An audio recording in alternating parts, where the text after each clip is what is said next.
네, 안녕하세요. 구루장입니다. 오늘은 24번째 시간 한국 표준 직업 분류에 대해서 공부하겠습니다. 네, 지난 시간에 공부했던 표준 산업 분류 관련된 문제들 간단하게 정리하고 직업 분류 시작하도록 하겠습니다. 먼저 산업과 산업활동의 정의, 그리고 산업활동의 범위를 설명하시오. 네, 산업의 정의. 산업의 정의는 유산생, 자생활, 영비가 였죠. 산업활동의 정의, 산업활동 범위. 그래서 산업의 정의는 유산생. 유사한 성질을 갖는 산업활동에 종사하는 생산 단위의 집합. 유사한 산업활동에 종사하는 생산 단위의 집합이었죠. 그래서 유산생. 산업활동의 정의, 자생활이었습니다. 자생활. 자원을 투입하고 생산 또는 제공에 이르기까지의 일련의 활동 과정, 자생활. 네. 영비가는 산업활동의 범위, 영리, 비영리적 활동을 모두 포함하지만 가사활동은 제외한다. 영비가. 네. 다음 산업분류 기준 3가지. 산업을 분류할 때 기준이 되는 것은 투입, 산출, 결합이었죠. 투입물의 특성, 산출물의 특성, 그리고 생산활동의 일반적인 결합. 이게 산업분류의 기준이었습니다. 그 다음 생산 단위는 산출물뿐만 아니라 투입물이랑 생산 공정을 함께 고려해야 했죠. 네. 그리고 통계 단위 산업을 결정하는 방법 3가지. 통계 단위 산업 결정은 생수주, 계기산, 휴청설, 담보중보. 생수주, 계기산, 휴청설, 담보중보. 네. 그래서 생수주, 생산 단위 산업활동은 수행하는 주된 산업활동에 따라 분류를 한다. 계기산은 계절이죠. 계절에 따라 이제 주기적으로 다른 경우에는 조사 기간 중에 산출액이 많았던 계기산, 계절 따른 산업은 조사 기간 중에 산출액이 많은 것으로 분류를 한다. 휴청설, 휴업, 청산 중, 설립 중인 사업체. 네, 휴업 중인 사업체는 휴업 이전, 청산 중인 사업체는 청산 이전, 설립 중인 사업체는 설립 이후에 영위하게 될 산업활동에 대해서 분류를 한다. 담보중보, 단일 사업체의 보조단위, 중앙보조단위. 중앙보조단위는 본사를, 예를 들어서 본사를 의미한다 그랬죠. 그래서 단일 사업체의 보조단위는 일개 부서가 되고, 중앙보조단위는 본사니까 별도의 사업체로 분류를 한다. 마지막, 활동 단위를 보조 단위로 보아서는 안 되고 별개의 독립 활동으로 보는 4가지 유형을 쓰시오. 자, 독립 활동은 뭐였죠? 독립 활동 위에서 고정재와 보조재산 팔아서 보조생산 팔아서 부품 연구, 고정재와 보조생산 팔아 부품 연구, 고정재화. 네. 고정 자산을 구성하는 재화를 생산하는 경우죠. 네. 건물 짓는 거 생각하시면 된다고 했습니다. 그 다음 보조생산 팔아. 보조적으로 생산하더라도 이거를 판매하는 경우는 독립된 활동으로 본다. 그리고 모 생산 단위의 생산품에 들어가는 부품을 만드는 경우, 이것도 별도의 활동으로 본다. 그리고 연구 개발 활동도 별도의 독립된 활동으로 본다. 왜냐하면 생산과 관련이 직접 연관이 없기 때문에. 그래서 산업분류 정리를 해봤습니다. 이제 직업분류 들어갈게요. 한국 표준직업분류 첫 번째 문제입니다. 표준직업분류에서 직업 또는 직업활동으로 간주되기 위해 갖추어야 할 요건 4가지. 각각에 대해 간략히 설명하시오. 자, 한국 표준직업분류는 참고로 현재 제7차 분류죠. 네, 현재 제7차고 2017년에 개정이 된 분류입니다. 참고로 알아두시고, 직업 요건 답안 정리해 보겠습니다. 네, 유사 문제도 똑같죠. 직업 규명하기 위한 4가지 요건, 규정하기 위한 3가지 요건. 네, 그래서 직업이라는 것은 이제 유사한 직무의 집합입니다. 그래서 정답 작성을 해보면 직업이란 이러한 요건들을 갖춰야 한다. 계속성, 경제성, 윤리성, 사회성. 네, 그래서 계속성, 지속적으로 수행해야 하죠. 유사성 갖는 직무를 지속 수행해야 한다. 경제성, 경제적 거래 관계가 성립하는 활동을 수행해야 합니다. 윤리성은 비윤리적이거나 반사회적 활동을 통해 이윤 추구를 하면 안 된다는 거죠. 사회성은 사회적 기여, 사회적 기여, 윤리적, 비윤리적, 반사회적 안 돼. 경제성, 경제적 거래 관계, 계속은 지속 수행해야 돼. 유사한 직무를. 그래서 암기는 직업은 사회윤리 경계에 놓여 있습니다. 직업은 사회윤리 경계에 놓여 있다. 그래서 사회성, 윤리성, 경제성, 계속성. 사회성, 윤리성, 경제성, 계속성. 네, 바로 지금 암기를 해버리세요. 사회, 윤리, 경제, 계속. 넘어갈게요. 한국 표준직업 분류에서 일의 계속성에 해당하는 경우 4가지.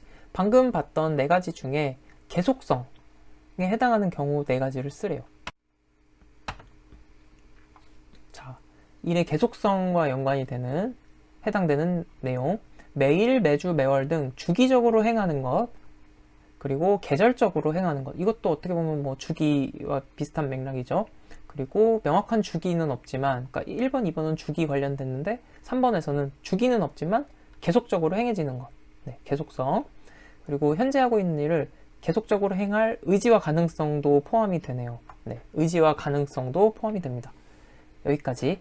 네, 주기적으로, 계절적으로, 계속적으로, 의지와 가능성까지 해서 암기는 일, 직업이죠. 일에 대해서 계속 주절거릴 의지와 가능성이 있으면 계속성입니다. 계속 이런 의지와 가능성이 있으니까 계속성. 그래서 계속은 계속적으로 행해지는 것. 네, 명확한 주기는 없어도 계속적으로 행해지는 것. 주절은 주기적으로, 계절적으로.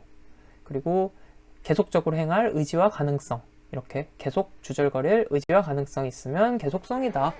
네, 넘어갈게요. 표준 직업 분류에서 직업으로 인정하지 않는 활동 6가지.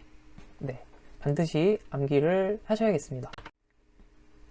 직업으로 보지 않는 활동, 여기는 4가지, 5가지라고 했고, 유사 문제, 마지막 문제는 속박된 상태 하에서의 재반 활동으로 경제성, 계속성과 상관없이 직업으로 보지 않는 활동 2가지를 쓰라고 했습니다. 속박된 상태 하에서의 재반 활동은 이제 직업으로 보지 않는 활동으로 보는데, 그거를 이제 2가지 쓰라는 거죠. 자, 다음의 활동들은 이제 직업으로 보지 않습니다. 10가지에 해당이 되는데, 이제 이 중에서 6가지를 작성하시면 되고, 또 이 중에 이제 속박된 상태 하에서의 재반 활동을 2가지 작성을 하시면 됩니다. 네, 그래서 같이 정리를 해볼게요. 직업으로 인정하지 않는 활동, 이자, 주식 배당, 임대료 등과 같은 자산 수입. 네, 자산 수입은 직업으로 치지 않습니다. 그리고 자기 집에 가사 활동 전념하는 경우 직업 활동으로 인정하지 않습니다. 그리고 경마, 경륜, 경정, 복권 등에 의한 배당금, 또 주식 투자에 의한 시세 차익. 네, 이런 거는 직업으로 인정하지 않습니다. 불법적인 활동 안 되겠죠. 그리고 금융자산이나 토지를 매각해서 수입이 있는 경우 안 됩니다.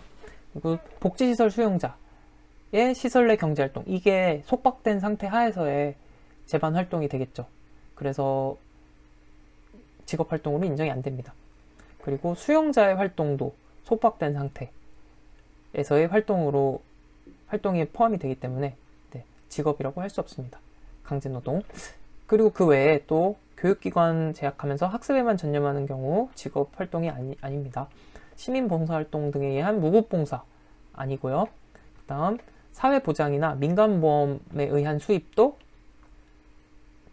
직업활동으로 간주되지 않습니다. 그래서 암기를 하시면 돼요. 보면 뭐 다 이해가 되는데, 암기가 이제 직업이 없는데 자가시세까지 떨어져가지고 불매복수할 거예요.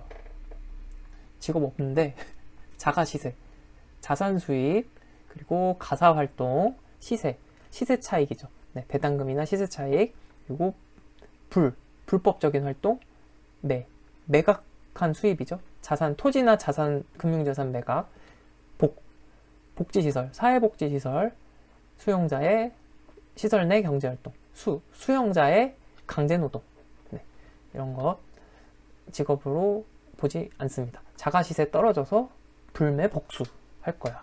자가시세 떨어져서 불매복수할 거야. 네, 넘어갈게요. 위에 또 있네요. 여기 속박된 상태하의 재반 활동은 복수에 해당한다 그랬죠. 그래서 계속성 여부와 상관없이 직업으로 안 본다. 그래서 상관없이 복수. 상관없이 복수예요. 속박된 상태는 상관없이 복수. 넘어갈게요. 한국 표준직업 분류에서 다수직업 종사자의 의미와 직업을 결정하는 일반 원칙을 순서대로 쓰시오. 이것도 아주 빈출되는 내용입니다. 유사 문제 보시면 한 사람이 전혀 상관성이 없는 두 가지 이상의 직업에 종사할 경우 그 직업을 결정하는 일반 원칙을 순서대로 쓰시오. 여기는 아예 다수직업 종사자라는 말을 안 쓰고 한 사람이 전혀 상관성이 없는 두 가지 이상의 직업에 종사한다고 써놨어요. 이게 정의거든요. 다수직업 종사자의 정의. 그래서 다수직업 종사자, 한 사람이 전혀 상관성이 없는 두 가지 이상의 직업에 종사하는 경우를 의미한다. 다수직업 종사자, 전혀 상관성이 없는 두 가지 이상의 직업.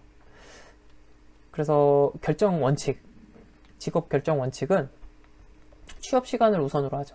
긴 시간을 투자하는 직업으로 결정하고, 취업 시간 다음으로 고려하는 게 수입을 우선으로 봅니다. 그래서 취업 시간으로 분별하기 어려우면 수입이 많은 직업으로 결정하고, 수입으로 분별하기 어려우면 조사 당시에 최근의 직업으로 결정을 한다. 위 두 가지로 판단할 수 없을 때 조사 시점 기준으로 최근에 종사한 직업으로 결정한다. 그래서 취수조 결정 원칙, 취수조 결정 원칙, 취업 시간, 수입 우선, 조사 시 최근 직업, 이렇게 정리를 하시면 되겠습니다. 넘어갈게요. 한국 표준직업 분류에서 포괄적인 업무에 대한 직업 분류 원칙을 적용하는 순서대로 쓰고 각각의 예를 들어 설명하시오. 유사 문제도 보면 포괄적인 업무에 대한 직업 분류 원칙 중 주된 직무 우선 원칙의 의미를 설명하고 사례를 예시하시오. 사례를 제시하시오겠죠? 한국 표준직업 분류에서 포괄적인 업무에 대한 직업 분류 원칙. 포괄적인 업무에 대한 직업 분류 원칙 3가지. 그래서 다 같은 내용의 문제인데, 이제 보통 보면은 기업 규모가 작은 경우에는 직무 범위가 아무래도 넓겠죠. 그리고 대기업인 경우에는 맡은 업무가 굉장히 좁은 범위의 업무가 되겠고요. 그렇다 보니까 이제 작은 기업의 경우에는 한 사람이 여러 가지 포괄적인 업무를 맡게 되는 경우가 많아요. 여러 업무를 맡다 보니까 업무의 범위가 넓은 거죠. 그렇다 보니까 이것에 대해서 이제 직업 분류를 할 때 그 기준이 되는 것이 이 직업 분류 원칙이 되겠습니다. 그래서 이제 이 순서에 따라서 정하게 됩니다. 첫 번째, 주된 직무 우선 원칙. 2개 이상의 직무를 수행하는 경우는 관련 직무 내용상 상관성, 관계가 가장 깊은 항목에 분류를 한다는 거죠. 주된 직무에 우선을 한다. 예를 들어서 교육과 진료를 겸하는 의과대학 교수는 강의, 연구, 진료, 처치 등의 직무 내용을 파악해서 관련 항목이 많은 분야로 분류를 해야겠죠. 주된 직무 우선. 그 다음 최상급 직능 수준 우선 원칙. 수행된 직무가 상이한 수준의 훈련과 경험을 통해서 얻어지는 직무 능력을 필요로 한다면 가장 높은 수준의 직무 능력을 필요로 하는 일에 분류를 해야 합니다. 그렇겠죠. 예를 들면 조리와 배달의 직무 비중이 같을 때는 조리의 직능 수준이 높기 때문에 조리사로 분류합니다. 다음 생산 업무를 우선으로 한다. 재화의 생산과 공급이 같이 이루어질 때는 생산 우선. 그래서 예를 들면 한 사람이 빵을 생산해서 판매도 할 때는 판매원이 아니라 제빵사 및 제과원으로 분류해야 한다. 내용은 어렵지 않은 내용이 되겠습니다. 그래서 읽어보시고 암기하시면 되겠습니다. 포괄적 업무에 대한 분류죠. 포괄적 주된 직능 생산, 포괄적 주된 직능 생산, 주된 업무, 주된 직무 우선 법칙, 직능 수준, 최상급 직능 수준 우선 원칙, 생산 업무 우선 원칙, 주된 직무 우선 원칙, 최상급 직능 수준 우선 원칙, 생산 업무 우선 원칙. 그래서 이게 굵직굵직한 그 제목들은 아예 최대한 우리 이제 영상 시청하시면서 그냥 외워버리겠다라는 생각으로 네, 공부를 하시면 되겠습니다. 이렇게 정리를 하고요. 다음 문제로 이제 넘어갈게요. 한국 표준 직업 분류에서 제시한 직업 분류 개념인 직능, 직능 수준, 직능 유형을 설명하시오. 네, 그래서 직업 분류의 개념과 기준을 보면 한국 표준 직업 분류는 주어진 직무의 업무와 과업을 수행하는 능력인 직능을 근거로 편제가 되며 직능 수준과 직능 유형을 고려해서 네, 직업 분류를 하고 있습니다. 그래서 직능 정의를 보면 주어진 직무의 업무와 과업을 수행하는 능력이죠. 직능 수준이라는 것은 직무 수행 능력의 높낮이를 말하는 것입니다. 그래서 교육 훈련, 직업 경험, 그리고 선천적, 후천적 환경 영향들에 의해서 결정이 됩니다. 그리고 직능 유형이라는 것은 직무 수행에 요구되는 지식의 분야, 사용하는 도구 장비, 그리고 투입되는 원재료, 생산되는 재화 서비스 종류와 관련이 되는 것이 직능 유형. 이렇게 직능 유형까지 정리를 해봤습니다. 네, 뭐 내용은 읽어보면 어렵진 않은 내용이지만 이게 암기가 필요한 내용이라 네, 여러분들의 이 복습과 반복이 굉장히 중요한 부분이 이제 특히 이 직업정보론 관련된 내용들입니다. 그래서 차근차근 다시 읽어보시면서 복습하시고 네, 암기까지 화이팅 하시기를 바라겠습니다. 저는 또 다음 시간에 잘 준비를 해서 다시 돌아오겠습니다. 오늘도 이렇게 같이 공부할 수 있어서 너무 감사드립니다. 네, 여러분 화이팅 하시고 좋아요도 눌러주시면 감사하겠습니다. 그럼 이만 네, 다음에 올게요.